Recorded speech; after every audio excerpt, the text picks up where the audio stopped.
감사가 가득합니다. 오늘 셋째 날 말씀을 같이 나눕니다. 나는 심었고 아볼로는 물을 주었을 때 오직 하나님께서 자라게 하셨나니. 바울은 이 말씀을 고린도 교회에게 주고 있습니다. 나는 심었고 아볼로는 물을 주었을 때 오직 하나님께서는 자라게 하셨나니. 우리가 이 말씀 속에서 발견하는 아주 단순하면서도 너무나 분명한 진리 하나가 무엇이냐면 그것은 바로 그리스도인들은 자라가야 한다라는 것입니다. 왜 그러냐면 이 말씀에서 나와 있는 것처럼 하나님께서 우리를 자라게 하시는 분이시기 때문입니다. 이 아버지 하나님의 마음을 우리가 더 많이 알고 더 깊이 깨닫기를 원한다면 부모가 되어보라는 그런 말이 있습니다. 이곳에 계신 부모님들은 아마 자녀를 양육하시면서 다 경험해 보셨을 텐데요. 자녀들이 자라지 않는 모습을 볼 때 그 마음이 얼마나 안타깝고 얼마나 답답한지 모릅니다. 남이 뒤집을 때 우리 아이가 뒤집지 않으면 혹시나 걱정되고 염려가 되는 거예요. 남들 다 걸어갈 때 우리 아이가 걷지 않으면 너무나 또 안타깝고 걱정되는 마음이 있습니다. 남들 커갈 때 똑같이 컸으면 좋겠는데 그러지 못할 때 안타까운 마음이 있습니다. 육체적인 몸뿐만 아니라 마음도 마찬가지입니다. 나이가 자라가면서 이 아이의 마음도 점점 그 나이에 맞게 넓어지고 커지면 좋은데 그 마음이 자라가지 않는 것을 보는 부모의 마음은 너무나 안타깝고 너무나 속상합니다. 육신의 부모의 마음도 이렇게 안타깝고 자녀가 자라지 않는 것을 보면은 참 마음이 속상한데 하물며 우리의 아버지가 되시는 하나님께서는 오죽하시겠습니까? 하나님께서는 우리의 모습을 보면서 우리가 여전히 자라지 않는 가운데 있다면 그 모습을 보면서 너무나 안타깝고 속상해 하십니다. 사랑하는 성도 여러분, 우리는 지금 어떻습니까? 베드로서 3장 18절 말씀을 보면 오직 우리 주 곧 예수 그리스도의 은혜와 그를 아는 지식에서 자라가라. 베드로는 이렇게 우리에게 권면의 말씀을 주고 있는데요. 이 말은 단순히 성경에 관한 지식, 예수에 관한 지식만 쌓으라는 것이 아닙니다. 그리스도의 은혜, 그를 아는 지식에서 자라가라는 이 말씀은 예수 그리스도가 어떤 분이신지를 알고 또 그분의 어떠하심을 삶 속에서 경험하면서 더욱더 성숙함의 자리로 나아가라는 말이 바로 이 말씀입니다. 한번 오늘 이 시간에 이 말씀을 또 깊이 있게 나누기 전에 생각을 한번 해봤으면 좋겠어요. 우리는 어떤가? 우리는 지금 자라가고 있는가? 하나님의 말씀이 우리 가운데 심겨졌고 여러 가지 다양한 환경과 또 다양한 만남들, 다양한 사람들을 통하여서 하나님께서 우리에게 물을 주고 계시는데 우리는 하나님이 자라게 하시는 그 자람을 지금 경험하고 있는가? 그렇지 않고 전혀 그럼에도 불구하고 전혀 아니 결코 우리가 자라가지 못하고 있다면 만약에 그렇다면 그 이유가 어디에 있을까요? 그것은 우리를 자라지 못하도록 막는 우리도 모르게 또 우리 안에 만들어진 생겨난 딱딱한 껍질 속에 우리가 갇혀 있을 때 그때 우리는 하나님의 자라게 하심을 경험하지 못하고 자라지 못한 채 머물러 있게 됩니다. 주님의 말씀에 순종함으로 그 그물을 더 내려서 주님의 크고 놀라운 능력을 경험하는 삶을 살아가기 위해서 우리가 던져야 할 그 그물을 던져야 할 그래서 나아가야 할 그 첫 번째 깊은 곳은 다시 일어남의 자리라고 말씀을 드렸습니다. 그리고 두 번째 깊은 곳은 어제 나눴던 것처럼 거룩한 습관의 자리가 또 우리가 나아가야 할 깊은 자리입니다. 오늘 우리가 나아가야 할, 그래서 그곳에서 주님의 크고 놀라운 능력들을 맛보게 되는 그 세 번째 나아가야 할 깊은 곳은 바로 껍질을 깨는 자리입니다. 오늘 본문의 말씀 속에 보면 한 인물이 등장하고 있습니다. 우리가 잘 아는 것처럼 바로 기드온입니다. 오늘 본문이 묘사하고 있는 이 기드온의 모습을 보면서 우리는 지금 무엇을 느낄 수 있을까요? 이 기드온의 모습을 보면서 우리는 초라함을 느낍니다. 당시에 이스라엘은 미디안의 압제를 받고 있었습니다. 어느 정도의 압제였는가? 사사기 6장 3, 4절 말씀을 보면 이렇게 말합니다. 이스라엘이 파종한 때면 미디안과 아말렉과 동방 사람들이 치러 올라와서 진을 치고 가사에 이르도록 토지소산을 멸하여 이스라엘 가운데에 먹을 것을 남겨두지 아니하며 양이나 소나 나귀도 남기지 아니하니, 철저하게 그 이스라엘 백성들의 곡물이면 곡물, 가축이면 가축 모두를 다 빼앗고 짓밟았습니다. 그러한 결과로 이스라엘 사람들은 산에 숨어 들어가 지내야만 했습니다.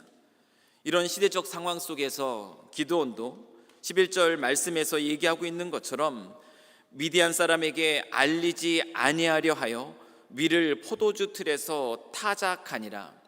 그 타작 마당에 밀을 넓게 펼쳐놓고 타작하는 것이 밀을 타작하는 방법인데요, 미디안 사람들의 눈에 비치지 않기 위해서, 띄지 않기 위해서 그 작은 포도주 틀에 들어가서 조심스럽게 숨어서 밀타작을 지금 하고 있는 모습을 오늘 성경은 그려주고 있습니다.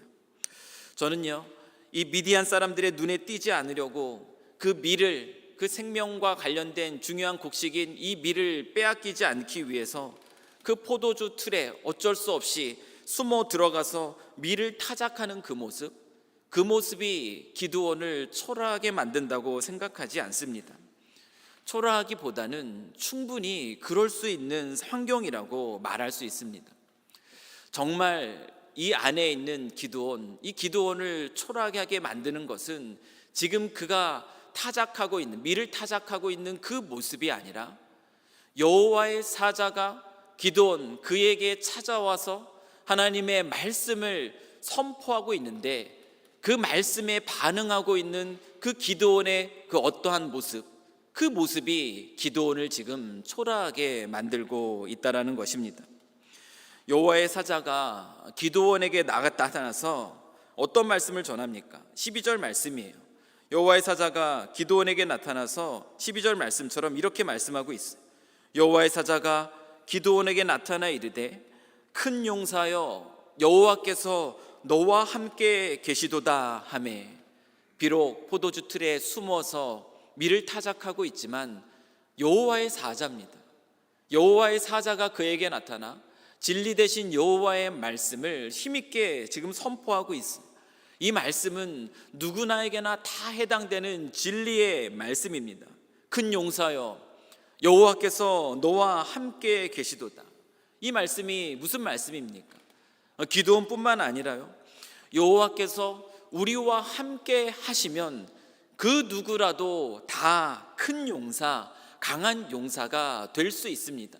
이것이 여호와께서 우리에게 주시는 진리의 말씀이에요. 그럴지도 모른다, 여호와가 함께하면 큰 용사가 될지도 모른다, 그럴지도 모른다가 아니에요. 그렇다라고 지금 선포하는 말씀입니다. 그런데 이 말씀에 대해 기드온이 어떻게 반응을 보이고 있는가? 굉장히 어이없어합니다. 굉장히 어이없어하고 굉장히 당황스러워하고 황당해하면서 삐딱하게 이 말씀에 기드온이 반응합니다. 13절 말씀이에요. 기드온이 그에게 대답하되 오 나의 주여 여호와께서 우리와 함께 계시면 어찌하여 이 모든 일이 우리에게 일어났나이까? 또 우리 조상들이 일찍이 우리에게 이르기를 여호와께서 우리를 애굽에서 올라가게 하신 것이 아니냐 한 이 모든 이적이 어디 있나이까? 이제 여호와께서 우리를 버리사 미디안의 손에 우리를 넘겨주셨나이다 하니, 지금 기드온은요 여호와의 사자가 전해주는 그 말씀에 아주 예민하게 반응하고 있어요. 여호와의 사자가 큰 용사여 여호와께서 너와 함께 하시다라는 이 말씀을 전해주자 여호와께서 함께 해주신다고 그 말씀에 예민하게 반응하고 있는 겁니다. 여호와께서 정말 함께 해주신다고요? 여호와께서 정말 함께 하신다면 왜 이런 일이 지금 일어나고 있습니까? 놀라운 기적으로 이스라엘 백성들을 애굽에서 건져내신 그 하나님이 우리와 함께 하신다고 정말 그렇다면 왜 그 능력이 많으신 하나님께서 우리를 그냥 이대로 내버려 두셔서 미디안으로 인해서 궁핍함 가운데 고통을 받게 하십니까? 지금 기드온이 이렇게 지금 반응하고 있는 것입니다. 지금 우리가 무엇을 보고 있는가? 우리가 보고 있는 것은 기드온이 하나님에 대해서 오해해도 너무 오해하고 있다는 것을 오늘 우리가 여기에서 발견합니다. 기드온은 하나님에 대해서 잘못 알고 있습니다. 하나님에 대한 그 잘못된 생각 가운데 지금 원망과 그 불평을 하고 있습니다. 기드온은 지금 하나님에 대한 잘못된 생각 속에서 원망과 불평이라는 그 껍질 속에 지금 갇혀 있는 것입니다. 여호와께서 함께 하신다.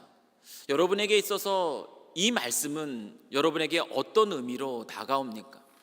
여호와께서 함께 하신다라는 것이 무엇을 의미한다고 생각하십니까? 기드온은 여호와께서 함께 하신다라는 이 말씀을 어떻게 이해하고 있습니까? 기드온의 생각은 무엇일까요? 기드온의 이 반응을 보면요, 기드온은 여호와께서 함께 하신다라는 것을 이렇게 생각하고 있음이 분명해요.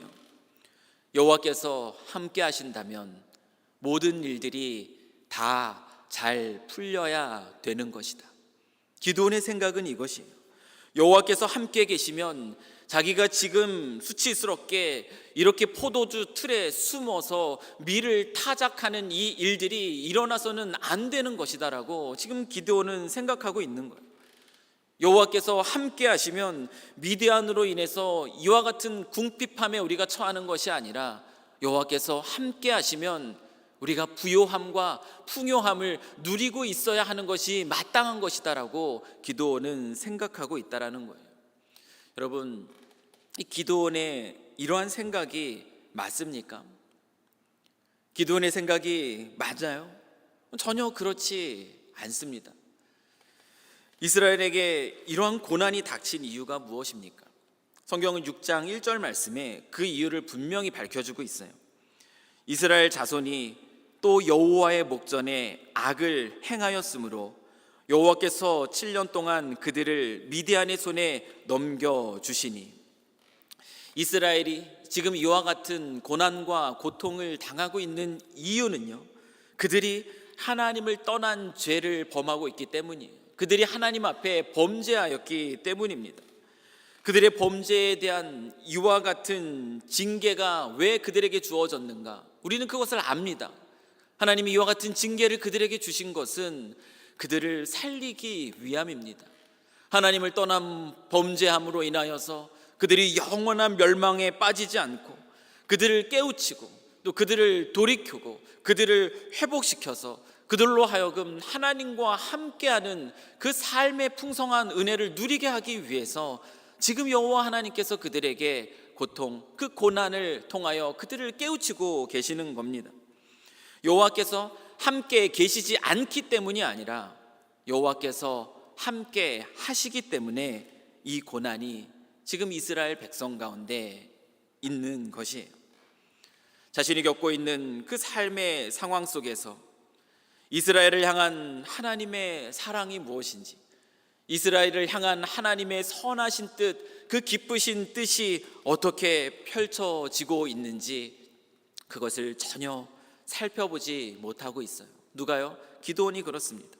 그리고 그저 자기가 지금 겪고 있는 삶의 환경에 근거해서 어떻게 나에게 이런 일들은 여호와께서 함께 계시면 일어나서는 안 되는 일이야, 자기가 경험하고 있는 삶의 환경 속에서 그저 거기에 근거해서 하나님께 원망과 불평만을 쏟아놓고 있습니다. 이것이 바로 기드온의 모습입니다.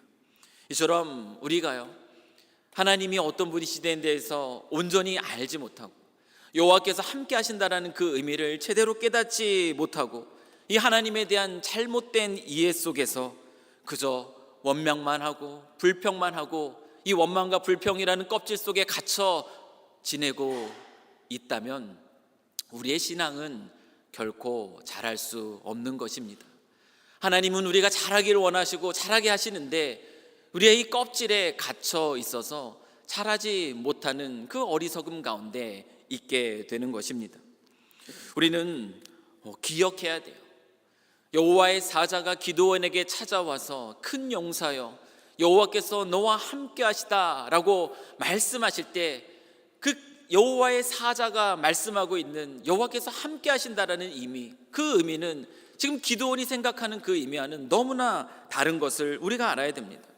단순히 하나님을 이용해서 내가 하나님을 믿기 때문에 세상 속에서 내가 바라고 내가 원하는 일들을 이루면서 살아가겠다, 그것을 이루면서 살아가는 삶이 큰 용사의 삶인가? 결코 그렇지 않습니다. 그것은 큰 용사의 삶이 아니에요. 그 무엇보다 초라한 삶이 그와 같은 삶입니다.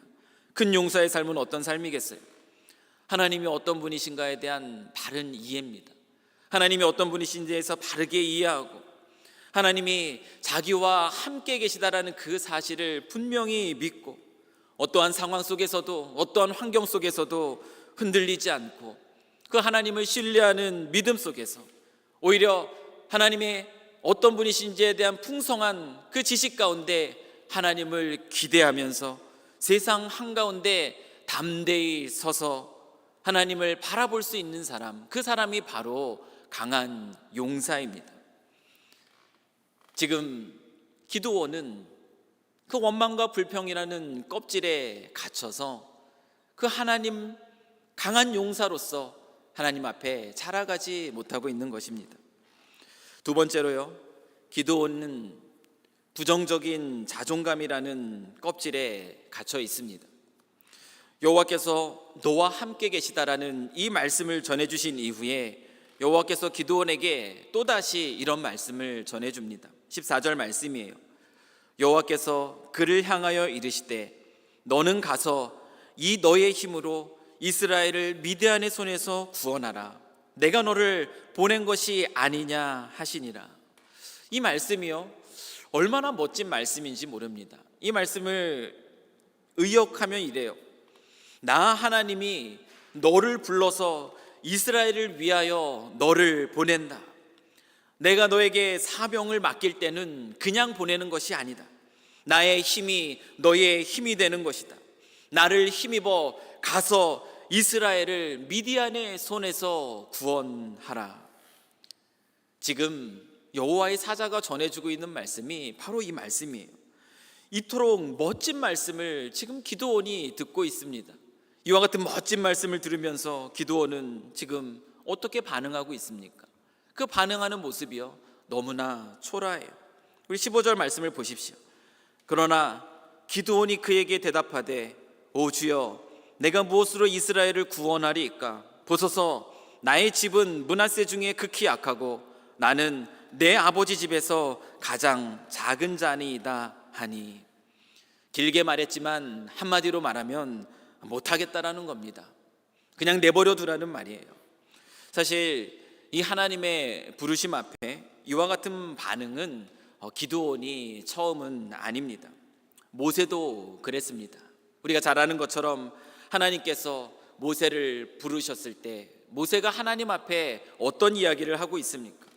자기는 본래 말을 할 줄 모르는 사람이라고, 자기는 입이 뻣뻣하고 입이 둔하다고, 주여 보낼 만한 자를 보내소서, 이렇게 얘기했던 사람이 바로 누구인가? 못했다고 버텼던 사람, 하나님이 화를 내셔서 그 부정적인 그 자존감의 껍질을 깨고 나서야 부르심에 응답했던 사람이 바로 모세였습니다. 예레미야도 마찬가지예요. 하나님이 그를 선지자로 부르실 때에 예레미야도 대답해요. 나는 아이입니다. 나는 아무 말을 할 줄 모릅니다. 나는 아이라 말할 줄 모른다. 못하겠다고 얘기했던 것 예레미야입니다. 그런데요, 이들의 반응에 공통점이 있습니다. 공통점이 무엇이냐? 므낫세 지파 중에 기드온의 집안이 정말 가장 약하고 가장 별 볼 일 없는 집안이었을까? 애굽의 궁에서 그 최고급 교육을 받으면서 자랐던 이 모세가 정말 그렇게 입이 둔하고 뻣뻣한 사람이었을까?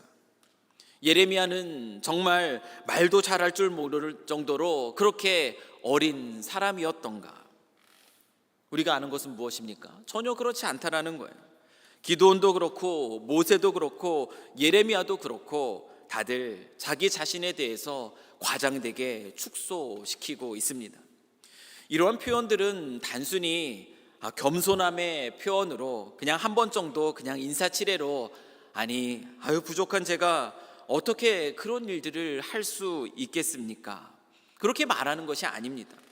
자기 자신에 대한 이 부정적 자존감에 사로잡혀서 그것으로 인하여서 나타나는 반응이 바로 이와 같은 반응이라는 겁니다. 심리학자들에 의하면은 낮은 이 부정적인 자존감을 가진 사람들은요, 새로운 일들에 대해서 두려운 마음을 많이 느낀다고 합니다. 잘 해낼 것이라는 것에 대한 그 자신감이 없기 때문이에요.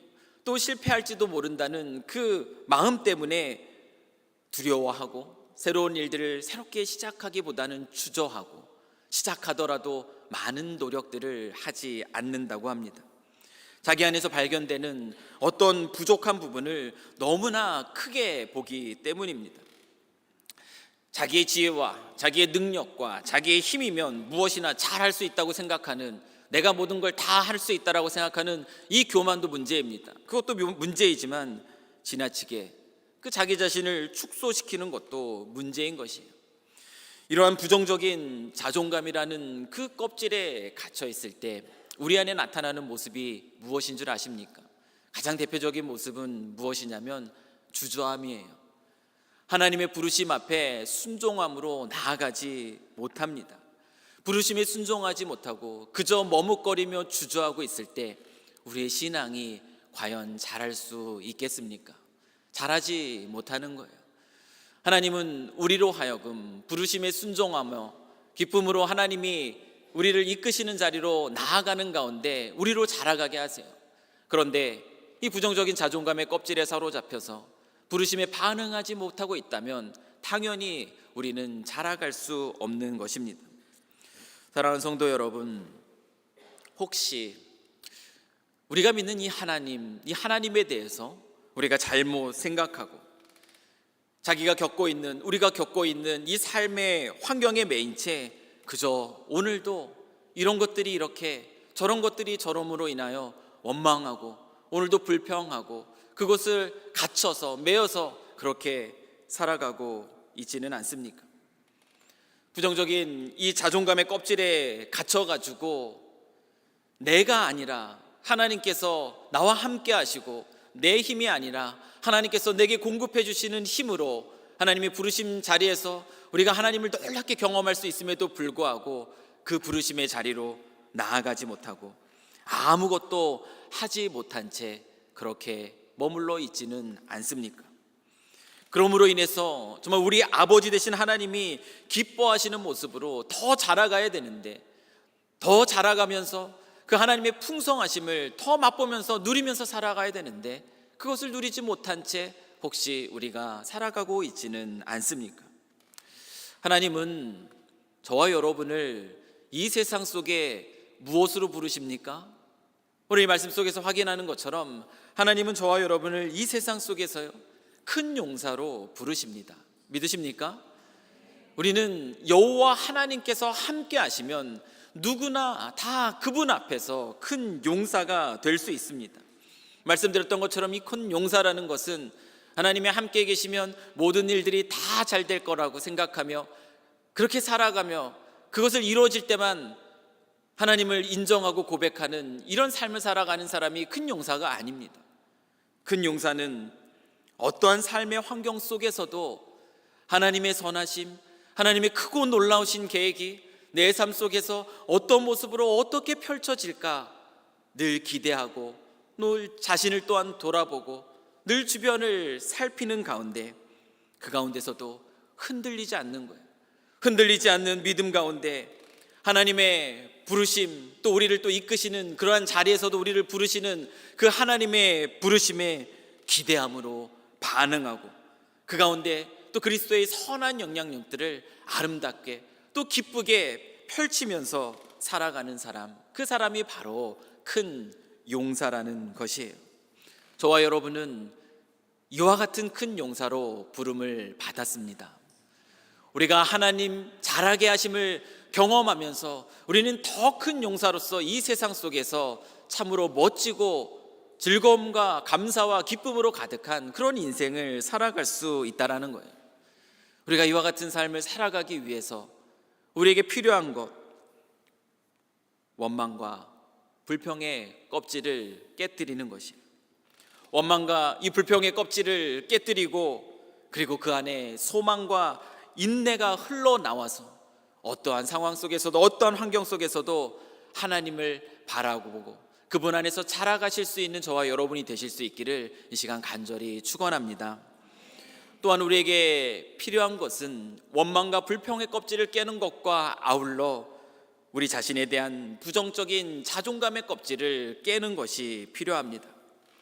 자기 자신만을 바라보는 가운데 하나님의 부르심에 반응하지 못하고 그저 주저앉아 자라지 못하고 누리지 못하는 그 삶이 아니라 우리와 반드시 함께 계시겠다고 약속해 주시는 그 하나님이 우리를 어떻게 불러주셨는가, 그 부르심에 감사하고 부르심과 함께 우리에게 주시는 하나님의 능력을 의지하면서 하나님을 힘입어서 하나님께서 나를 통해서 어떤 일들을 행하실까 또 기대함으로 즐거움 가운데 살아갈 수 있는 그 인생이 또한 저와 여러분의 인생이 되실 수 있길 이 시간 간절히 축원합니다. 이와 같은 삶이 초라하지 않은 삶이에요. 우리의 삶의 환경이 남들이 보기에 어려워 보인다고 그것이 초라한 것이 아닙니다. 그러한 상황 속에서도 우리를 찾아와서 우리를 만나주시고 우리를 불러주시고 우리에게 말씀하시는 그 하나님 앞에 제대로 반응하지 못하는 삶이 초라한 인생이에요. 기드온, 결국엔 또 하나님이 그것들을 깨뜨려 주셔서 초라함에서 벗어나 큰 용사로서의 삶을 살았습니다. 오늘 하나님께서 저와 여러분의 마음 가운데 망치질하고 계세요. 지금 나를 잘못 이해하고 원망과 불평 가운데 지금 자라지 못하고 있는 그 껍질을 내가 깨기를 원한다. 너 자신의 모습에 어떠한 것을 바라보고 거기에 머물러서 고개 숙이고 있지 말고 너와 함께하는 나를 바라보고 나를 힘입어서 살아가. 그 부정적인 자존감의 그 껍질을 깨기를 원한다. 오늘도 이 망치를 들어 우리를 깨기 원하시는 그 하나님의 말씀 앞에 우리 자신을 또 깨어 건강한 모습으로 서갈 수 있는 저희들 되기를 이 시간 간절히 소망합니다. 병아리가 부화하는 그 모습을 보신 적이 있으신가요? 저도 실제로 본 적은 없고 유튜브 영상으로 본 적이 있습니다. 한 3주가 시간이 지나고 이제 병아리가 껍질을 깨기 시작하는데요. 그 껍질을 깨는데 걸리는 시간이 12시간 정도 걸린다고 합니다. 사람들이 인위적으로 그 껍질 깨는 것을 도와주기도 해요. 정말 힘들 때. 그런데 그렇지 않고 그걸 기다리지 못해서 껍질을 깨면 그 병아리는 약하게 자랄 수밖에 없다고 합니다. 하나님은 그 껍질을 억지로 깨지 않으세요. 여러분이 말씀 앞에 반응하며 스스로 그 껍질을 깨내길 원하세요. 1시간, 2시간 주님은 기다리십니다.